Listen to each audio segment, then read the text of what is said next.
Hello, my name is Carlos Williams. I'm an orthopedic surgeon here in Seattle, Washington at the Polyclinic, specializing in hip and knee replacements, and I'm excited to tell you about a wonderful opportunity for local students. We're here at the Seattle Science Foundation today to take part in the first annual Pre-Health Youth Summit. If you missed it, don't worry. Registration for summer research internships and the very important mini medical school now open. Okay, so sign up today. Now here's what else is happening at the Seattle Science Foundation. So Dr. Stephen Falowski and Dr. Chi Lim, okay, will give a presentation entitled A Surgeon's Guide to Neuromodulation, Wednesday morning, okay, our STED Talk series. That's very important. Then Dr. Charles Cobb is going to discuss immunotherapy for glioblastoma. It's a brain tumor, making a cold tumor hot.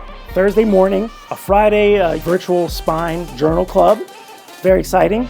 Saturday, we will hold our 10th annual Lateral Approaches to the Spine. So, as always, you guys can register for any of these courses at ssfcme.org.